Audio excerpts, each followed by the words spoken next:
Everyone, welcome to the channel molecular zone. तो आज का हमारा टॉपिक है abnormal molar mass and van't Hoff factor, जिसको हम रिप्रेजेंट करते हैं आई से। तो शुरू करते हैं वीडियो। एब्नॉर्मल मोलर मास का कॉन्सेप्ट कब आया? जब हमारे सोल्यूशन के अंदर नॉन वोलेटाइल सोल्यूट जो हम डालते हैं वो नॉन वोलेटाइल सोल्यूट वॉलेटाइल हो जाए या कुछ ना कुछ केमिकल रिएक्शन दिखाना शुरू कर जाए, तो उनके केसेस में हमारे जो नॉर्मल मोलर मास हमने जितनी भी कॉलिगेटिव प्रॉपर्टीज से फाइंड आउट की हैं वो नॉर्मल मोलर मासेस सही नहीं आते हैं। किसी भी रिएक्शन के अंदर अगर मैं मान के चली हूँ कि मेरा नॉन वोलेटाइल सोल्यूट है, तो मतलब वो कुछ रिएक्शन नहीं करेगा। पर अगर वो नॉन वोलेटाइल सोल्यूट नहीं है, वो ऐसा सोल्यूट है जो कि रिएक्शन करने वाला है। फॉर एग्जांपल मैंने NaCl डाल दिया, तो इनिशियली मैंने ये एक्सपेक्ट किया था मेरे 1 मोल का मास क्या होगा, NaCl का क्या मास होगा 23 प्लस 35.5, मतलब मेरे 1 मोल का मास मैं मान के चली थी 58.5 होगा, और ये मेरा कैलकुलेटेड मोलर मास था जो कि नॉर्मली आना चाहिए था। बट NaCl सोल्यूशन के अंदर NaCl जैसा नहीं रहता। ये सोल्यूशन में जाने के बाद ये NaCl डिवाइड हो जाता है, डिसोसिएट हो जाता है Na पॉजिटिव और Cl नेगेटिव के अंदर। तो जो मैं ऑब्जर्व करूँगी तो मेरा 1 मोल का मास या तो 23 होगा जो कि Na का मास होगा, या मेरा 1 मोल का मास 35.5 होगा। तो जो मेरा ऑब्जर्व्ड मोलर मास है और जो कैलकुलेटेड मोलर मास है, ये दोनों अलग मास हो गए। तो इसी कॉन्सेप्ट को हम बोलते हैं, ये जो हमारा ऑब्जर्व्ड मास आया या तो ये कैलकुलेटेड मोलर मास से ज़्यादा होगा या कम होगा, इसी को ही एब्नॉर्मल मोलर मास कहा जाता है। तो ये एब्नॉर्मेलिटी क्यों आई? क्योंकि सॉल्यूशन के अंदर जाकर रिएक्शन करना शुरू कर गए। जब तक हमने ये कंसिडर किया हुआ था कि सॉल्यूट रिएक्शन नहीं करेंगे, सॉल्यूट कैसे होंगे, सॉल्यूट यूरिया जैसे होंगे, ग्लूकोज जैसे होंगे, तो ये रिएक्शन नहीं करेंगे, तो हमारा जो ऑब्जर्व्ड मोलर मास होगा और कैलकुलेटेड मोलर मास होगा वो बराबर होगा, तो सेम बात रहेगी, कोई एब्नॉर्मलिटी नहीं आएगी। बट अगर सोल्यूशन के अंदर सॉल्यूट ने रिएक्शन करनी शुरू कर दी है, तो मेरा observed molar mass either will be higher और lower than the calculated mass और नॉर्मल मास। तो वहीं से एब्नॉर्मलिटी आनी शुरू हो गई, उसी को कहा जाता है एब्नॉर्मल मोलर मास। तो एब्नॉर्मल मोलर मास को रिप्रेजेंट करने के लिए हमारे पास एक क्वांटिटी है जो कि वैन टॉफ हमारे साइंटिस्ट थे, उन्होंने सबसे पहले इस चीज़ को स्टडी किया और उन्होंने एक फैक्टर दिया जिसको रिप्रेजेंट किया जाता है आई से, कि इस आई फैक्टर से हम एब्नॉर्मलिटी को रिप्रेजेंट करेंगे।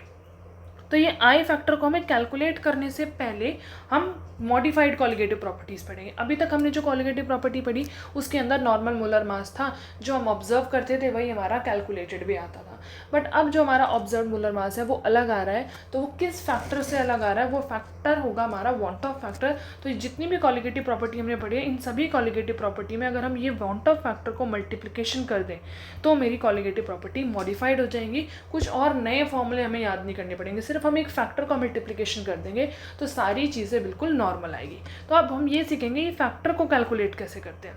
तो यहाँ साइड में आपको नोट पॉइंट में ये दिख रहा होगा कि अगर सोल्यूशन के अंदर सोल्यूट डिसोसिएशन करता है तो आई की वैल्यू होती है मोर देन 1, और अगर एसोसिएट करता है तो आई की वैल्यू लेस देन 1। अगर कोई रिएक्शन नहीं करता है तो आई की वैल्यू होती है 1। तो आई का फॉर्मूला क्या है, पहली बात हमें ये पता होना चाहिए, तभी तो हम आई की वैल्यू से पता लगा पाएंगे कि कब आई की वैल्यू के हिसाब से कौन सा हमारा फॉर्मूला चेंज होगा। तो जो आई की वैल्यू होती है that is equals to normal molar mass divided by abnormal molar mass, और मैं कह सकती हूँ calculated molar mass divided by observed molar mass. तो ये रेशो है मोलर मासेस का।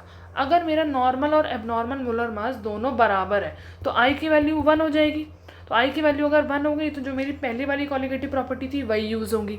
बट अगर मेरा कैलकुलेटेड मोलर मास और ऑब्जर्व्ड मोलर मास अलग अलग है तो मेरी आई की वैल्यू चेंज होती रहेगी। ठीक है, तो हमने अभी यहाँ पर पढ़ा था कि आई की वैल्यू डिसोसिएशन के लिए 1 से बड़ी होगी। तो मैंने आपको क्या बताया, डिसोसिएशन का मतलब क्या है कि NaCl क्या हो गया, Na पॉजिटिव और Cl नेगेटिव के अंदर डिसोसिएट हो गया। तो मैं मान के चली थी मेरा जो कैलकुलेटेड मोलर मास था वो था मेरा 58.5, बट जो ऑब्जर्व्ड है वो ईदर 23 है और 35.5 है। तो ये दोनों में कोई सा भी मोल मैं ले लूँ, किसी भी मोल का मोलर मास मैं ऑब्जर्व कर लूँ तो वो मोलर मास मेरा इससे कम ही आएगा। तो डिसोसिएशन के केस में जो एबनॉर्मल मोलर मास आता है या ऑब्जर्व मोलर मास आता है वो हमेशा कम आएगा। अगर ये कम आएगा तो मीन्स डिनोमिनेटर हमेशा छोटा होगा और न्यूमरेटर हमेशा मेरा बड़ा होगा। तो इसके केस में आई की वैल्यू हमेशा ग्रेटर देन 1 आएगी। अगर एसोसिएशन की बात करूँगी, एसोसिएशन का मतलब होता है कि दो मॉलिक्यूल मैंने डाले थे और दो मॉलिक्यूल ने इकट्ठे होकर सोल्यूशन के अंदर जाकर क्या करा, A2 टाइप का मॉलिक्यूल बना लिया। अगर A2 टाइप का मॉलिक्यूल बना लिया तो जब मैंने मोल को डाला था, सॉल्यूट को डाला था, तो मैंने क्या सोच के डाला कि मेरे ए का मास क्या होगा, सपोज x होगा, बट सोल्यूशन के अंदर जाके तो एक मॉलिक्यूल बन गया A2, तो सोल्यूशन के अंदर जाने के बाद इसका मास क्या बन गया, 2x बन गया। तो अब जो कैलकुलेटेड है वो वाला तो क्या था, x था, जो ऑब्जर्व्ड है वो क्या है, मेरा 2x है। तो मैं यहाँ पर क्या रखूँगी, ऑब्जर्व्ड मोलर मास को रखूँगी नीचे 2x, ऊपर रखूँगी x, तो मेरी क्या वैल्यू आएगी, हमेशा I की वैल्यू क्या आएगी, लेस देन 1। तो ये अब आपको समझ आ गया होगा कि ये दोनों चीज़ें क्या हैं। और अगर एसोसिएशन या डिसोसिएशन कुछ भी नहीं होता तो I की वैल्यू 1, तो इन कॉलिगेटिव प्रॉपर्टी का कोई मतलब नहीं, जो पहले वाली कॉलिगेटिव प्रॉपर्टी पढ़ी थी वही ठीक है। इनका मतलब तब है जब या तो डिसोसिएशन हो रहा हो या एसोसिएशन हो रहा हो। तो चलते हैं, हम अब बहुत डिटेल में कैलकुलेट करेंगे आई को। ये हमने एक ओवरव्यू पढ़ लिया कि डिसोसिएशन के केस में I is greater than 1, association के केस में आई इज़ लेसर देन 1। अब हम डिफरेंट टाइप के इलेक्ट्रोलाइट्स की बात करेंगे, डिफरेंट टाइप के सॉल्यूट की बात करेंगे जो एसोसिएट होते हैं। हमेशा ऐसा नहीं होगा कि 1 ही आए, 1 से ज़्यादा भी हो सकती है, 1 से कम भी हो सकती है। तो 1 से ज़्यादा कितनी भी हो सकती है, 1.2, 1.3, 1.4, 2, 3, 4 कितनी भी हो सकती है। तो किस इलेक्ट्रोलाइट के लिए कैसी डिसोसिएशन के केस में आई से ग्रेटर देन 1 कौन सी वैल्यूज़ आएंगी, एसोसिएशन में कैसी वैल्यूज़ आएंगी, वो सब हम डिटेल में अब हम पढ़ेंगे। So want of factor account for the extent of dissociation और एसोसिएशन। ये हमें बताता है कि कितना एक्सटेंट ऑफ डिसोसिएशन या एसोसिएशन सोल्यूशन के अंदर चल रहा है। अगर एसोसिएशन होगा या डिसोसिएशन होगा तो हमें पता है नंबर ऑफ पार्टिकल्स चेंज होंगे, या तो कम होंगे या ज़्यादा होंगे। अगर डिसोसिएशन होगा तो नंबर ऑफ पार्टिकल बढ़ जाएंगे, अगर एसोसिएशन होगा तो कम हो जाएंगे। तो नंबर ऑफ पार्टिकल अगर चेंज होंगे तो हमें पता है कि नंबर ऑफ पार्टिकल पर क्या डिपेंड करता है, कॉलिगेटिव प्रॉपर्टी, तो ये भी चेंज होंगी। कॉलिगेटिव प्रॉपर्टी चेंज होंगी तो मोलर मास भी चेंज होंगे। तो ये सारी चीज़ चेंज हो जाएंगी अगर मेरा सोल्यूट कुछ रिएक्शन कर रहा है, ईदर डिसोसिएशन और एसोसिएशन। सो आई को हम डिफाइन कर सकते हैं as the ratio of normal molar mass to abnormal molar mass और calculated molar mass to observed molar mass. Similarly अगर मेरा मोलर मास चेंज हो रहा है तो मेरी कॉलिगेटिव प्रॉपर्टी भी चेंज हो रही है। तो अगर मैं आई का फॉर्मूला मोलर मास के टर्म्स में लिख रही हूँ तो मैं कॉलिगेटिव प्रॉपर्टी के टर्म्स में भी लिख सकती हूँ। बट हमने ये चीज़ पढ़ी थी कि हमेशा colligative properties are inversely proportional to molar mass.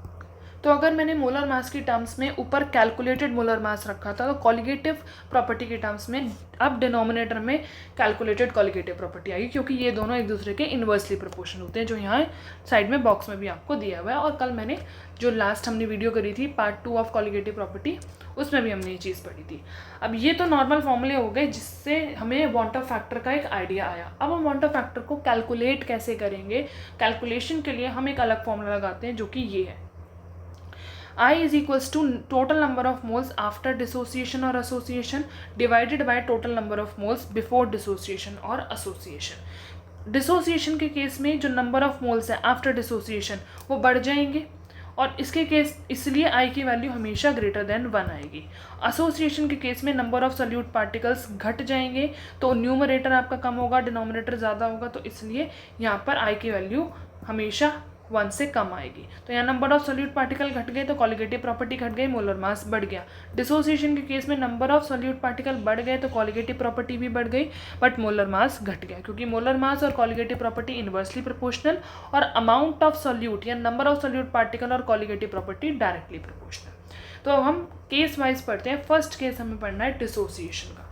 Dissociation generally electrolytes का होता है। इलेक्ट्रोलाइट्स ऐसे सब्सटेंसेस होते हैं जो सोल्यूशन के अंदर जाने के बाद डिसोसिएट हो जाते हैं, आयोनाइज हो जाते हैं, आयंस में कन्वर्ट हो जाते हैं। तो मेरे पास इलेक्ट्रोलाइट भी 2 टाइप के हो सकते हैं, one is strong electrolyte, another is weak electrolyte. Strong electrolyte ऐसे इलेक्ट्रोलाइट होते हैं जो कि 100% आयोनाइज हो जाते हैं। मीन्स अगर मैंने 1 मोल NaCl का डाल दिया पानी के अंदर तो वो 1 मोल पूरा का पूरा कुछ टाइम बाद Na पॉजिटिव और Cl नेगेटिव में कन्वर्ट हो जाएगा। मतलब अगर स्टार्टिंग में मैंने 1 मोल लिया है, इनका कुछ भी नहीं था, तो कुछ टाइम बाद इसका 0 बचेगा, इन दोनों का 1 बन जाएगा। तो ऐसे इलेक्ट्रोलाइट्स को बोला जाता है स्ट्रॉन्ग इलेक्ट्रोलाइट, जो 100% आयोनाइज हो जाते हैं।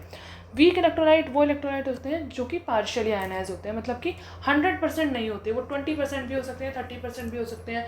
100 से कम जो भी आयोनाइज होगा, आयोनाइजेशन डिग्री ऑफ आयनाइजेशन होगी वही आपके सारे वीक इलेक्ट्रोलाइट के अंदर आएंगे। फॉर एग्जांपल CH3COOH को मैं अगर पानी के अंदर डालूंगी तो यहाँ पर CH3CO नेगेटिव जनरेट होगा और H पॉजिटिव जनरेट होगा। पर स्टार्टिंग में अगर मैंने इसका 1 मोल लिया, इनके 0 मोल थे, तो कुछ टाइम के बाद ऐसा नहीं होगा इसका 0 हो जाएगा, नहीं, इसका कुछ ना कुछ रहेगा। सपोज इसका 0.6 रहता है, इनका कुछ अमाउंट बन गया। पर इसका कभी भी ऐसा नहीं होगा जो वीक इलेक्ट्रोलाइट्स है वो 100% डिसोसिएट हो जाए, मीन्स कुछ टाइम के बाद उनकी कॉन्सेंट्रेशन खत्म हो जाए, 0 हो जाए, ऐसा नहीं होता। तो दोनों टाइप के इलेक्ट्रोलाइट के लिए हमें वांट ऑफ फैक्टर पढ़ना है। फॉर स्ट्रॉन्ग इलेक्ट्रोलाइट के केस में क्या है, कंप्लीट डिसोसिएशन है, 100% डिसोसिएशन है, तो अल्फा की value 1, alpha is degree of dissociation.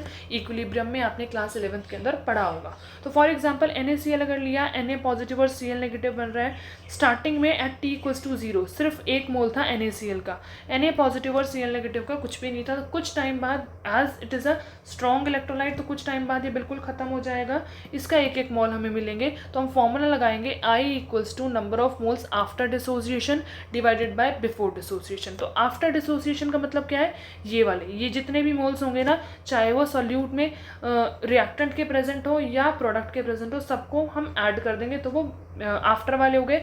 तो यहाँ तो 0 है, ये 1 + 1, तो total number of moles after dissociation हो गए 1 + 1 2।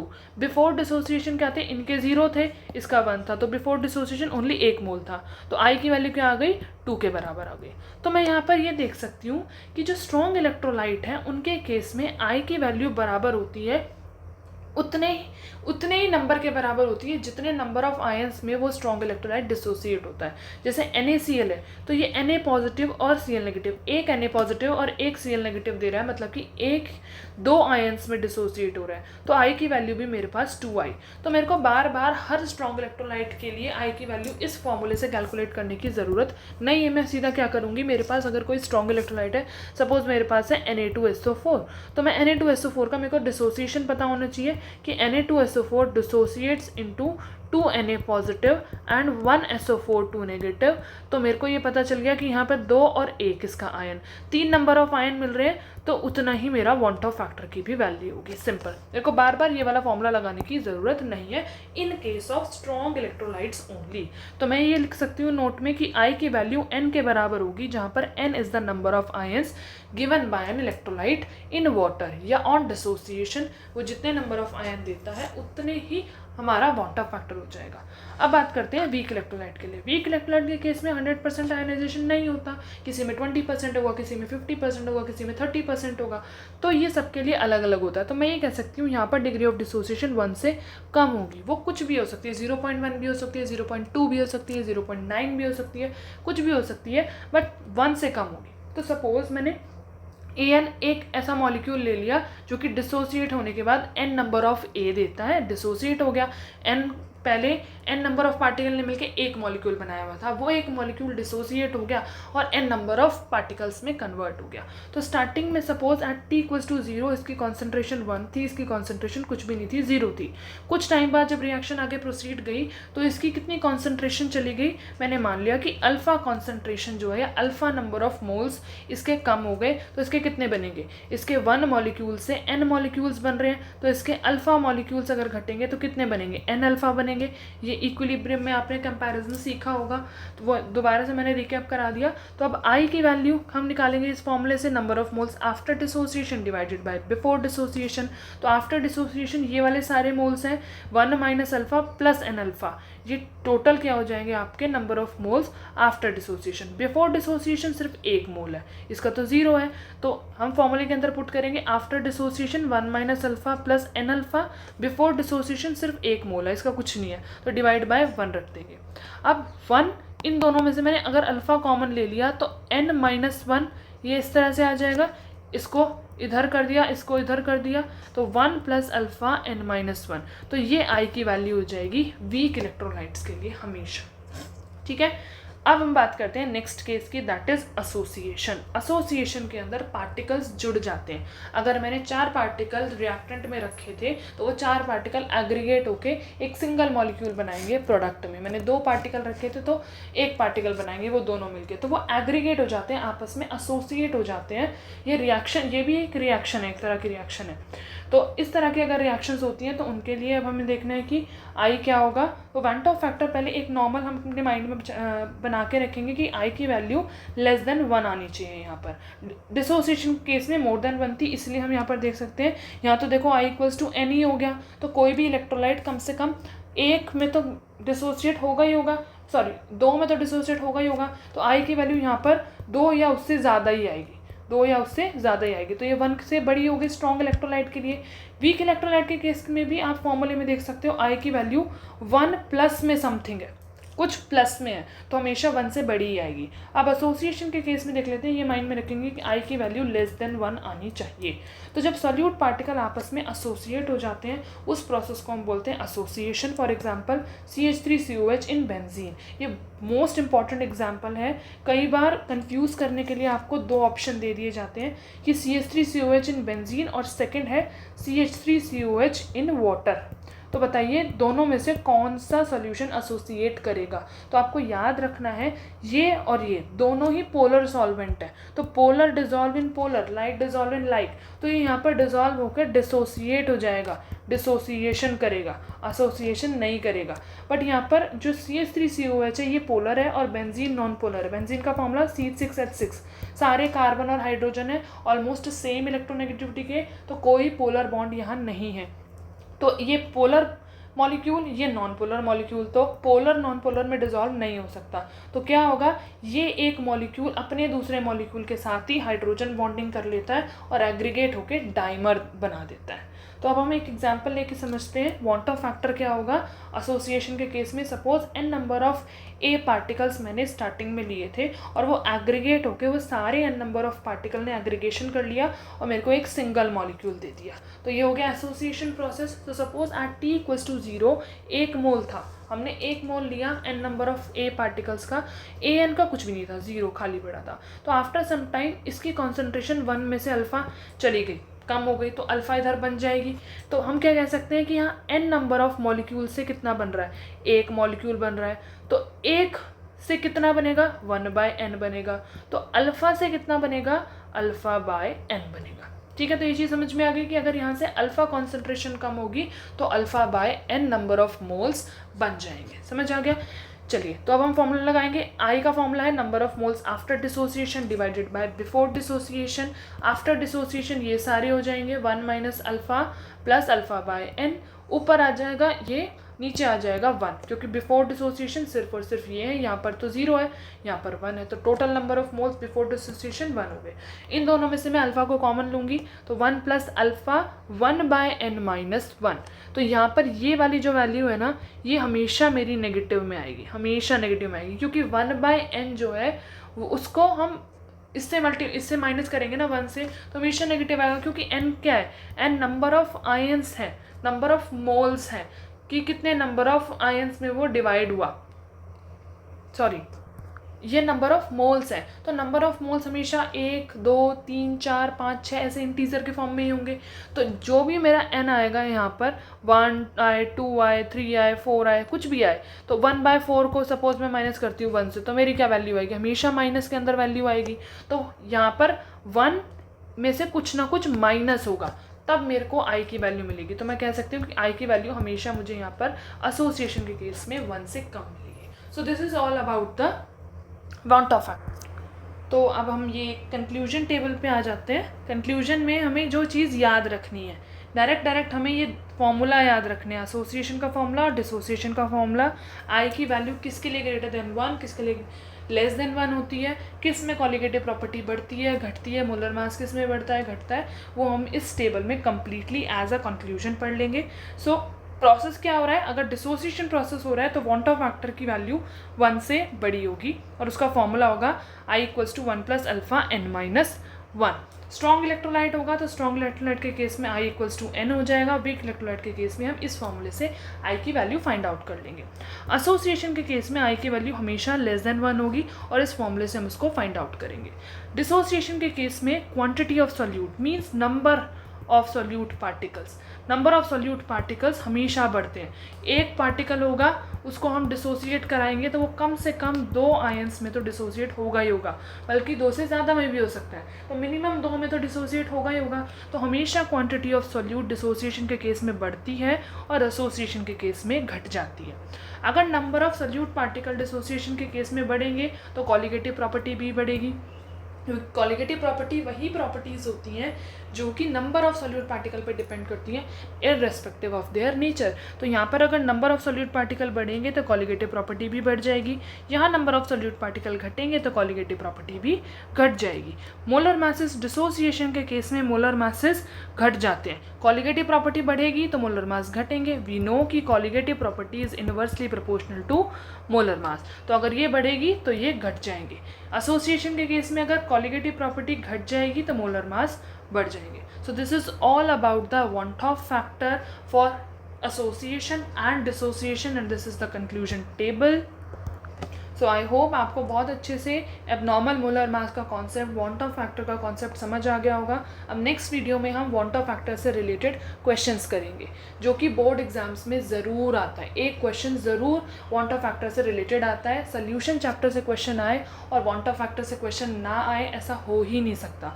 तो नेक्स्ट वीडियो के अंदर हम वांट ऑफ फैक्टर के क्वेश्चंस करेंगे, NCERT के क्वेश्चंस जो भी वांट ऑफ फैक्टर से रिलेटेड है सारे क्वेश्चंस हम कवर करेंगे। So thank you everyone, do like, share and subscribe my channel and please press the bell icon for more updates.